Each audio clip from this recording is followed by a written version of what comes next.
نحمده ونصلي على رسوله الكريم اما بعد فاعوذ بالله من الشیطان الرجیم بسم اللہ الرحمن الرحیم۔ اقوام عالم کی تاریخ پر نظر ڈالنے سے یہ بات سامنے آتی ہے کہ ہر قوم میں قربانی کا تصور کسی نہ کسی شکل میں موجود رہا۔ دوستو، ہزاروں سال پہلے جب انسان اپنی حقیقی خالق و مالک کو بھول چکا تھا اور عناصر، ہیاکل، ستاروں،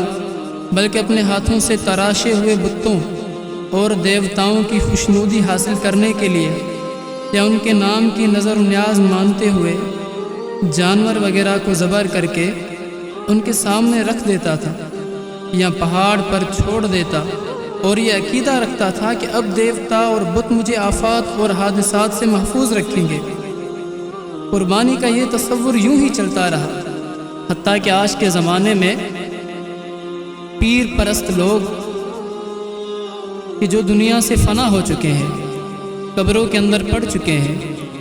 ان کے جسم مدفون ہو چکے ہیں، مٹی کے من ان کے اوپر آ چکے ہیں،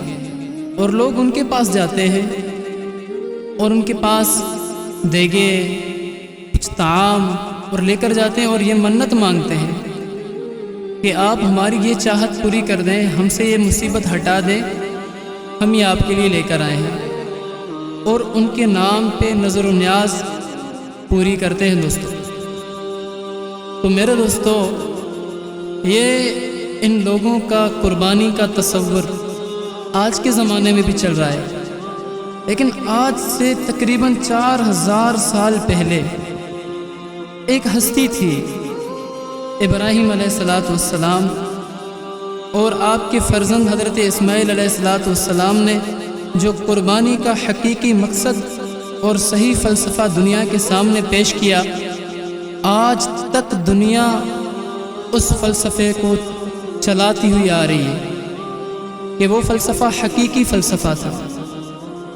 کہ ایک بیٹے کی گردن پر چھری چلانا، اپنی قربانی اللہ کے سامنے پیش کرنا،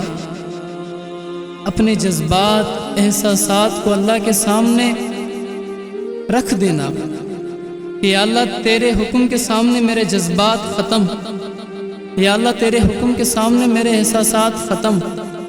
تیرے حکم کی پیروی اور تیرے حکم کو بجا لانا میرا فریضہ بنتا ہے۔ ایک مرتبہ چھری چلائی، دوسری مرتبہ چھری چلائی، تیسری مرتبہ چھری چلائی، اور تیسری مرتبہ جب چلا رہے ہیں تو اسی اثناء میں اللہ تبارک و تعالی جبرائیل علیہ السلام سے فرماتے ہیں، اے جبرائیل، میرے خلیل جوش میں ہے، جلدی جنت سے ایک گھٹا لے کے زمین پہ پہنچ جا۔ تو جبرائیل علیہ السلام سیکنڈوں کے لمحوں میں جنت سے پکڑا لیا، زمین پہ لے آئے، اسماعیل کو ہٹا کے اور اسماعیل کی جگہ پہ رکھ دیا، اور اس وقت یہ تکبیرات تھی، اللہ اکبر لا الہ الا اللہ واللہ اکبر وللہ الحمد۔ یہ تکبیرات لگ رہی تھی کہ اللہ نے دکھا کہ ابراہیم اپنی آزمائش میں کامیاب ہو گئے۔ تو یہ ایک قربانی تھی کہ حقیقی قربانی کیا ہے کہ اپنے احساسات، اپنے جذبات اللہ کے سامنے پیش کر دینا، بندوں سے ہٹ کے، پیروں سے ہٹ کے، مرشدوں سے ہٹ کے، واحد لا الہ الا اللہ، اللہ کے سامنے اس اپنے جذبات، احساسات